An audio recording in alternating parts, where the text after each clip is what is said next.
Hey everyone, welcome back to the Transatlantic Sports Show. What's that you hear? I know we've been away for a while. It's because I've written a book, and also we're at the Super Bowl.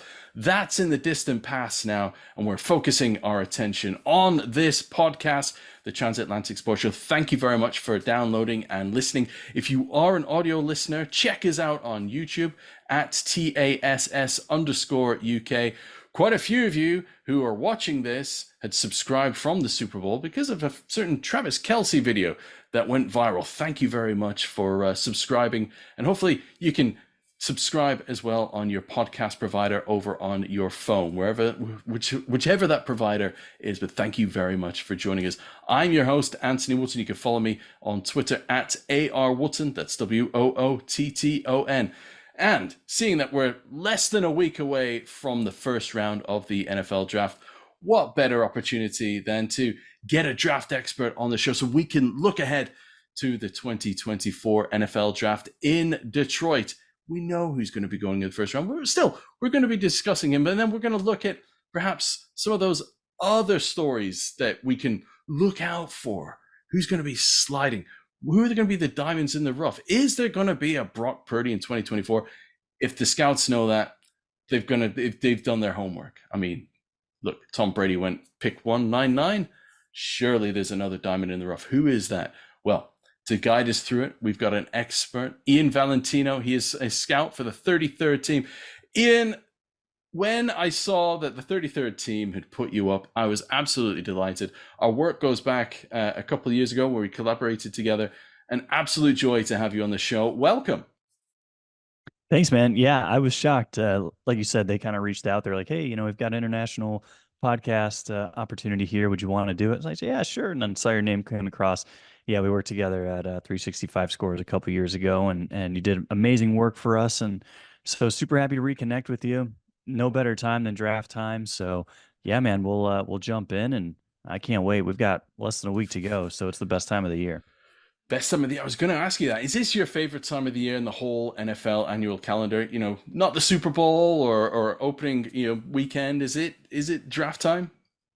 I don't think so. It's close though. I'd say it's like second behind like that opening weekend. I would say like the first weekend where we have NFL and college football is probably my favorite, just because like the madness is at an all-time high. We've got like 4 days, 5 days of football. It's usually right around like a holiday here in the US. And so yeah, I think that's my favorite time, but this is really close. And then like I'd say like a separator too is that draft weekend's busy. So like when you're in this industry, like I'm going to be writing up every pick this year for a 33rd team. So it's a great thing, but it's a busy time, and it's 3 days of really just being, very focusedly intense. So it's not as, when I was a kid or a little bit younger or in different roles, it probably was my favorite because I just could sit back and relax. Yeah. Yeah. Do you get much sleep over draft weekend, or is it one of those you're banking the sleep now and the build up for it, and you know what's coming, but once you're out the other side, it's absolutely glorious. Yeah, it's kind of depends on the role. So this year won't be too bad. Last year was a little bit more around the clock type coverage, but not in a bad way. It's fine. Like you just get to it Monday, Sunday, Monday. You're like, yeah, all right, we're good. Let's prepare for next year. Yeah, absolutely. Look, I mean, having done Super Bowl week a couple of years running now, I mean, there's nothing like it in terms of work. I mean, we're totally living the dream working out there, but it's just relentless, and everybody is on their knees by the end of the week. And why the NFL decides to have a press conference with the MVP and the head coach at 8 o'clock in the morning on the Monday morning is beyond me. You look at everybody in that room, nobody wants to be there.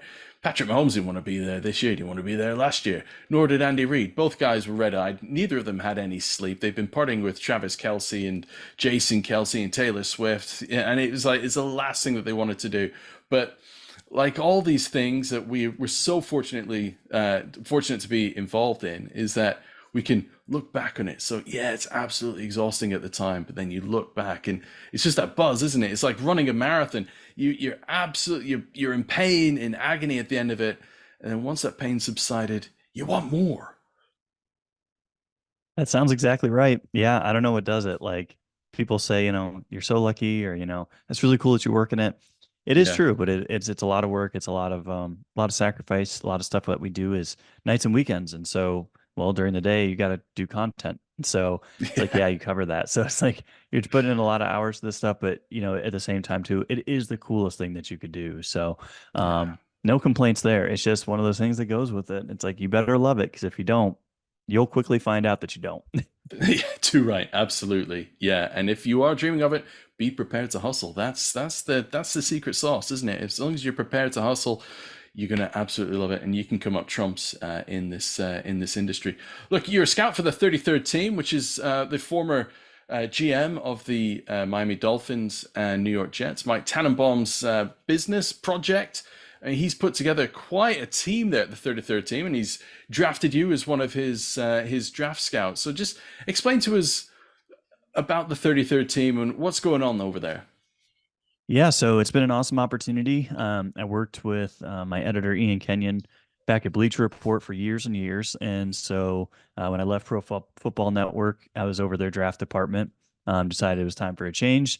Went over to 33rd team, and it's been just a really awesome experience so far. So they really give you the freedom to kind of cover stories and the angles that you want, and um, the things that they're involved with, the partnerships that they have, the just like the aura of the business is just so exciting, and I think that they're doing things. They're definitely going in the right direction, and especially in this tough media landscape, it's not easy to do that. Seen a lot of companies lay off or struggle or get bought out.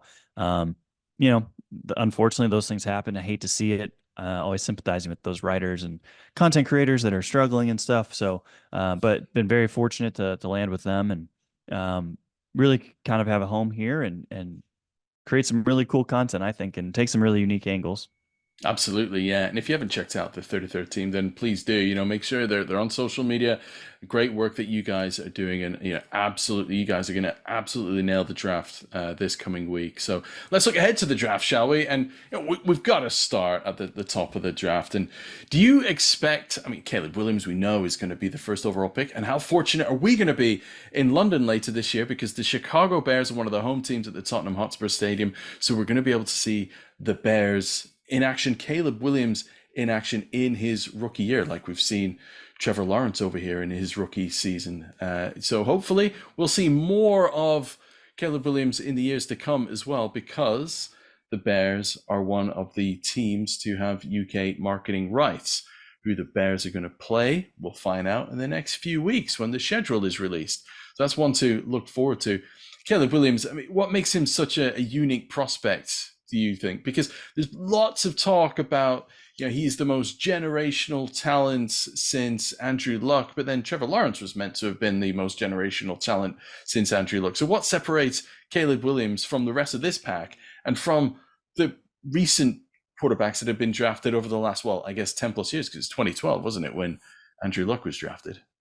Yeah, so I actually did a little bit of an in-depth study over this, like ranking. I think it was like the past five draft classes or so, like all the quarterbacks, and yeah, I think Williams is right up there with guys like Trevor Lawrence, Joe Burrow, and those guys were all very different. Their play style is extremely different. Their skills and strengths are different, but some of the things are the same. And it's high level accuracy, it's high level poise in the pocket, it's the ability to create inside and outside of the pocket by avoiding defenders increasing the time to throw, whether that's just kind of, especially with like someone like Burrow, you're not really like seeing him scramble, but he moves within the pocket so effectively. And Caleb Williams does that too. Obviously, we know like the big plays with him, the crazy rollout, weak side, crossbody, 80-yard dot right in his guy's hands. Yeah, those are great plays. He's gonna maybe have like, I don't know, 4 to 8 of them in any given season in the NFL, but it's about the consistency that allows him to do that and the ability to move the ball down the field at a consistent pace, uh, and the mindset that goes into that. So he's got this ability to kind of blend not only the small chunk plays, right? Like hey, I see the pre-snap. I know where to go. I can understand what the defense is doing. I know where to go, or I know when I need to do more than what the scheme is doing. And he balances that really well. I think he could continue to do it better, but USC was such a train wreck. Defense averaged over 40 points a game allowed. He's going to hopefully not have that much work to do in the NFL. And if he doesn't, I think what we're going to see from him is a very balanced mindset, and he's going to grow into that a little bit. He'll grow into himself because everyone has to adjust entering the NFL.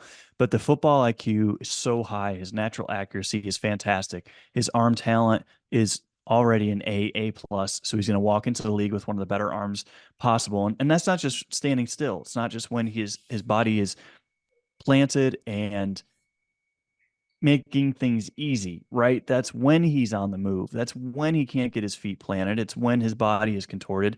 You still see A plus velocity. You still see very good ball placement. His decision making is off the charts. Yeah, you see a game like Notre Dame, people are going to look at that and saying, "Oh, what did he do against the best defense?" Okay, he threw 3 picks in one half. Well, what did he do in the second half? He's a lot better in the second half. He avoided turnovers. He learned from his mistakes.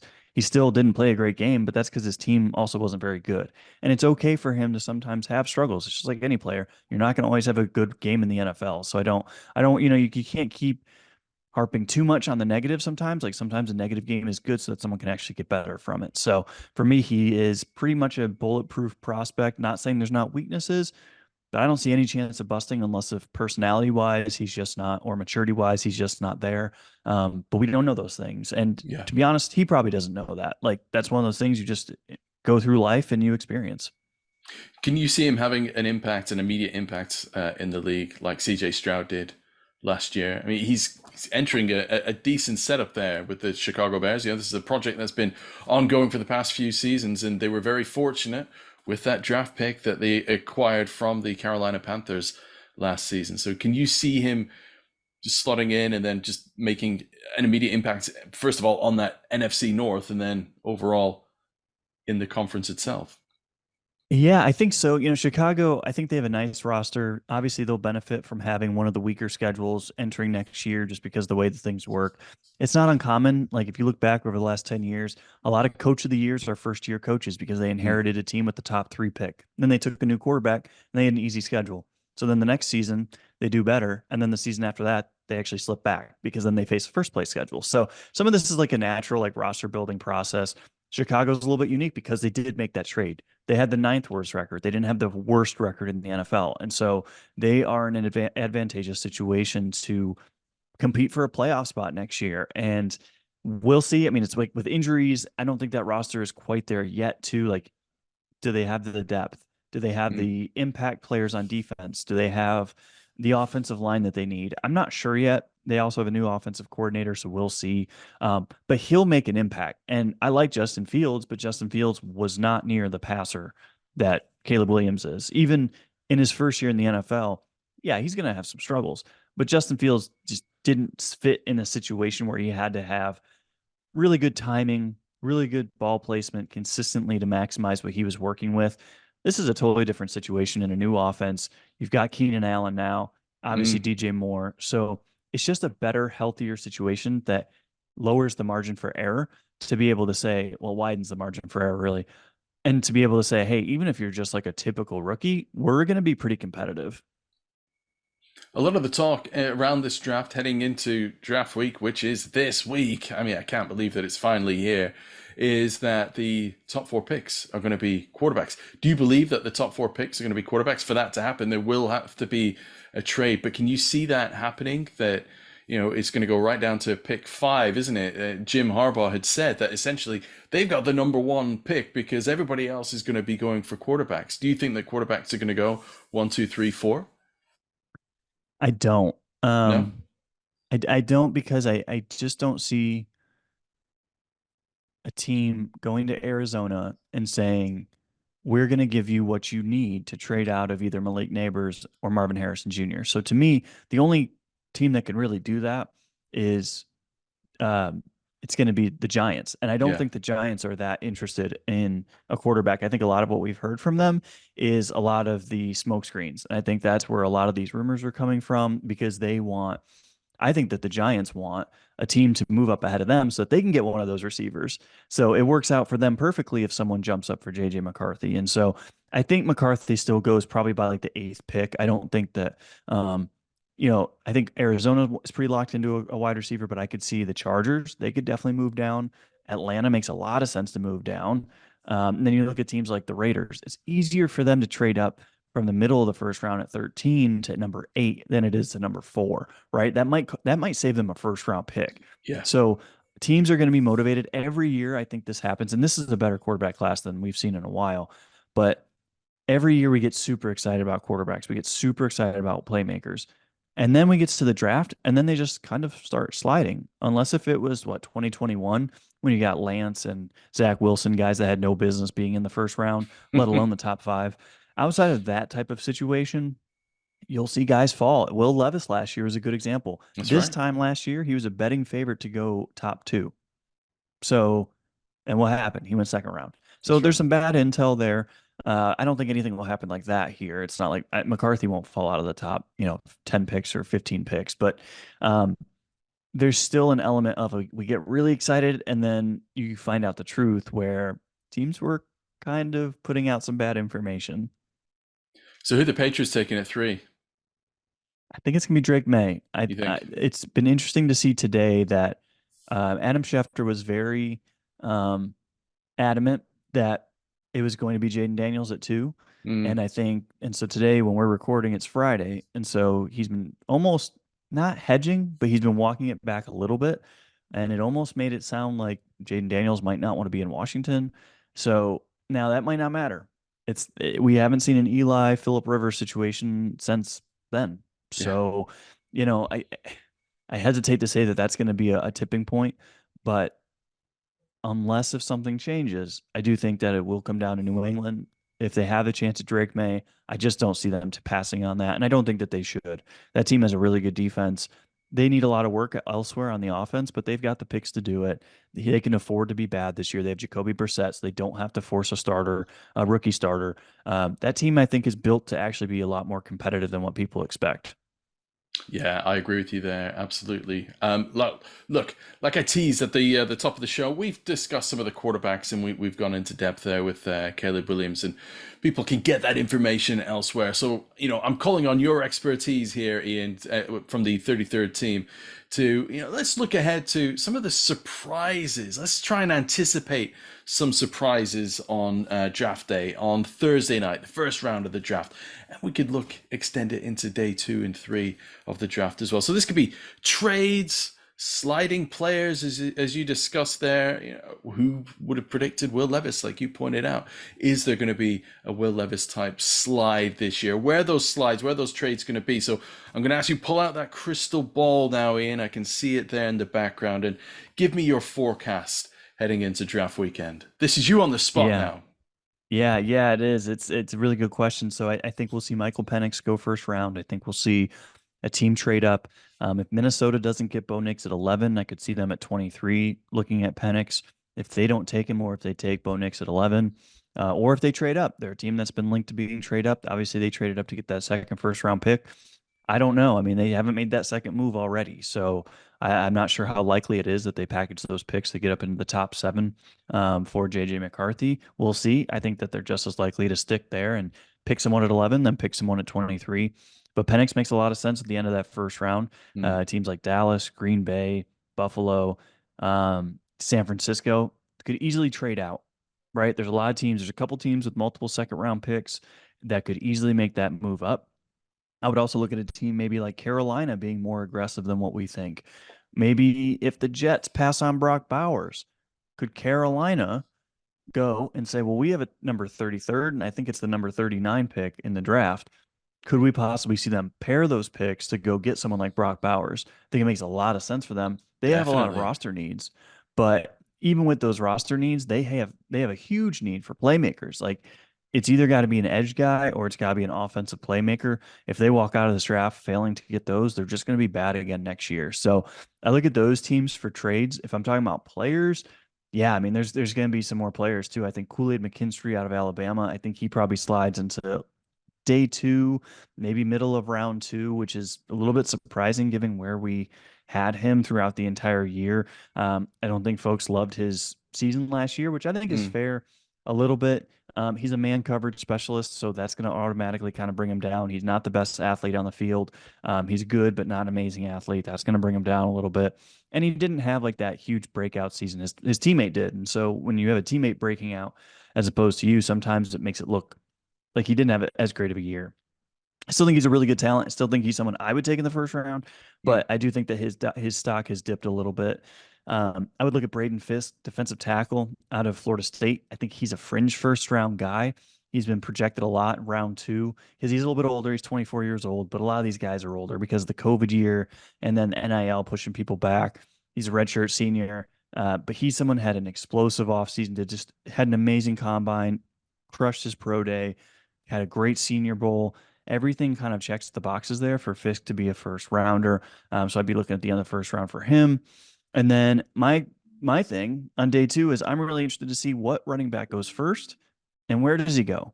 Because if you look over the last 15 years, Bishop Sankey going 54th is the latest running back a back has been drafted over that 15 years. So 54. Jonathan Brooks, I think out of Texas, torn ACL last year, would easily have been running back one in this class if he didn't tear that ACL. Mm. So I'm interested to see, and he's around 50 on most people's boards.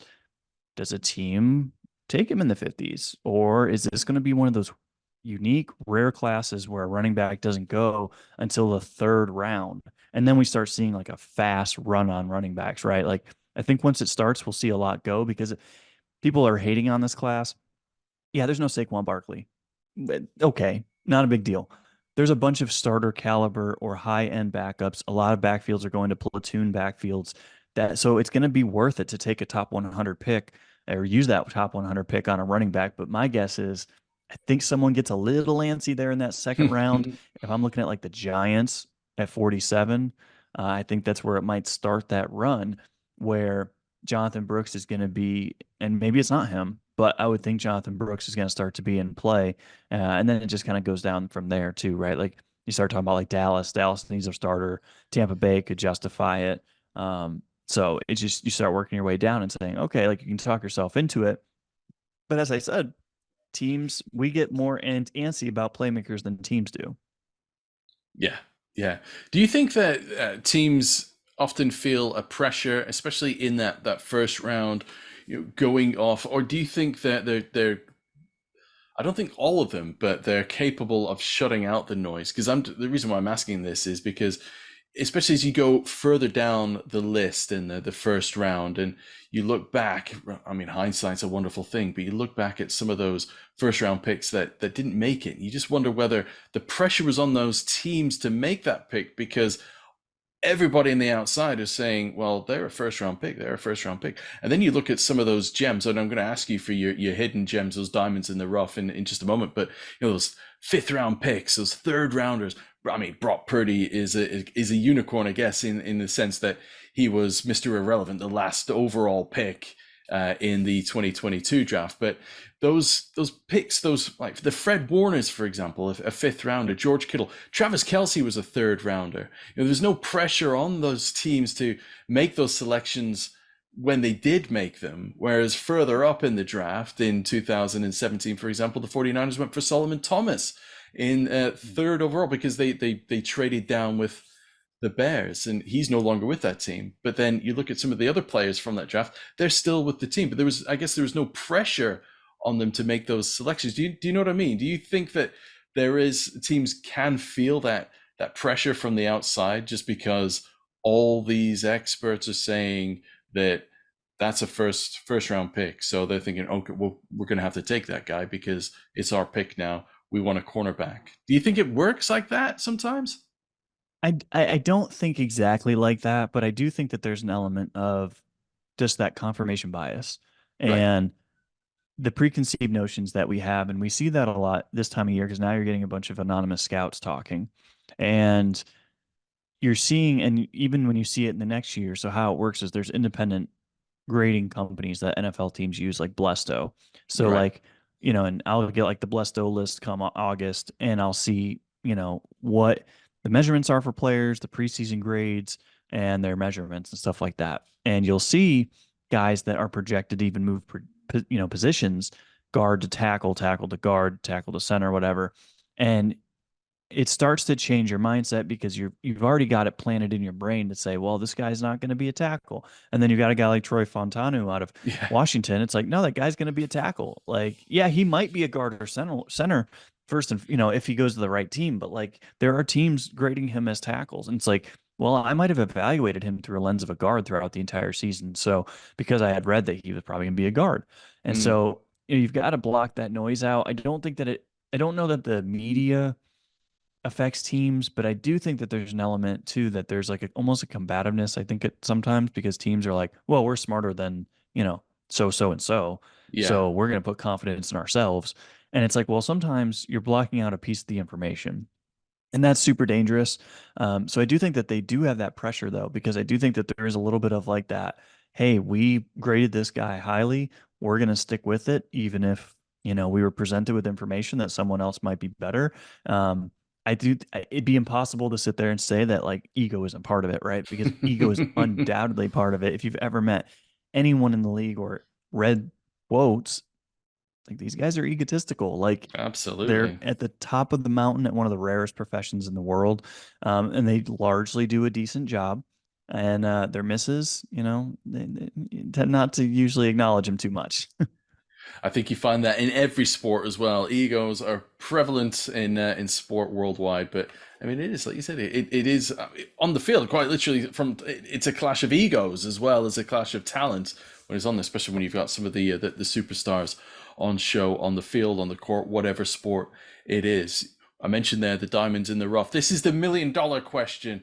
Of course, every scouting department has got their guy. That guy, they might even, they might let him slide and pick him up as an undrafted free agent. But who are the diamonds in the rough, in your opinion, in this 2024 draft? Those guys they're going to be day three. They're going to be selected by teams in day three. They might even slide as an undrafted free agent. But are there any diamonds in the rough that we need to be mindful of? A name that we're going to be watching late over here on Saturday night. It's all settling down the draft. Maybe it's a selection from one of the teams over here from the UK when they do the 6th round draft picks from I don't know, Stonehenge, or from the Tower Bridge in the background from London, or from Germany. Is there going to be a diamond in the rough that you think is going to be an absolute, maybe not in 2024, but he's given time with a team, we're going to see him in a few years' time. We'll be looking back at the draft and going, wow, he was a 5th round pick. What a gem he was. Yeah, there's always someone, and there's always someone that you have graded top 100 that makes his way to the 6th or 7th round. Mm, Maybe medicals, it may be character. We don't know. Sometimes those guys hit, and that it's a really cool moment when they do. And I yeah. definitely have a couple guys in mind. Like if I look at running back, I think Blake Watson, out of Memphis, really fits the bill. He's gonna be 25, so he's a little bit older, and especially for a prospect. But that's the reality right now with the COVID stuff. The COVID classes still not fully graduated yet, but he checks a lot of boxes. He was a workhorse at Memphis. He could catch the ball out of the backfield. He's a thick guy, 6 foot, 220 pounds. He moves pretty well. He tested better than what I thought that he looks on the tape, and that's fine. He's not someone that I'm going to be banking on to be, Tony Pollard. He's someone that I'm expecting to be consistent, contribute on all 3 downs, and be able to maximize his vision, which is very good. He's got good quickness, especially for his size, and he's got power. And so for me, he projects as a really good number 2. And if I'm a team like the Giants, or like I said, like the Cowboys, or one of these teams with an injury prone back, even Cleveland, Mm, someone like that, someone that needs someone that can play right now. And I'm not worried about that second contract. He's going to be 29 at the end of his contract. I don't care. He's not yeah. worried about running backs at that point, but he can come in right away and play. If a lot of these running backs in this class are guys who are going to catch the ball out of the backfield and they're going to make their impact on 3rd downs, and that's it.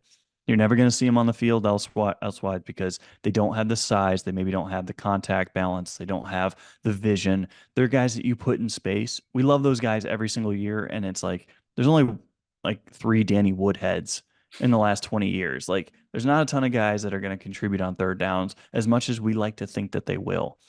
So he's definitely a guy I think that will fall probably in that 5th to 7th range, but he's closer to a 3rd to 4th round value on my board.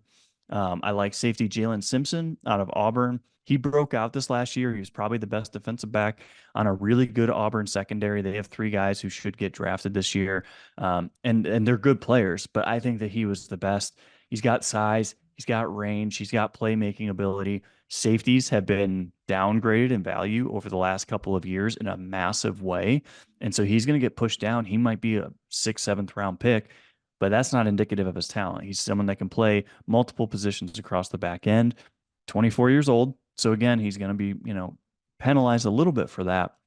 But I think for defenses that want two high safeties, which is virtually almost every defense right now in the NFL, you don't have to count on him being a true free safety, a deep guy. You can put him in the slot a little bit, play some man coverage. You're not going to put him in the box too often because he's not big enough for that. That's perfect. So the NFL has evolved very, very well for guys like him, and I think he could be a rotational guy. Probably a third guy if I was going to throw one in there. Just kind of glancing at my grades. I'm really interested in Grayson Murphy. He's an edge guy from UCLA. There's Murphy twins that are coming from UCLA. They were both edge defenders. They moved all up and down the defensive line. Even with Latu, Mm, he was moving all up and down too. Sometimes he was over the nose, sometimes he's over a tackle, sometimes he's way off the edge. The Murphys were doing the same thing. Grayson is my preferred. He's a little bit bigger. He's 6'3", 260, 23 years old. Had a really good year. He's quick off the ball. He plays like he's a lot lighter, but he's got the ability to play against the run, which is so, so important for early parts of his career.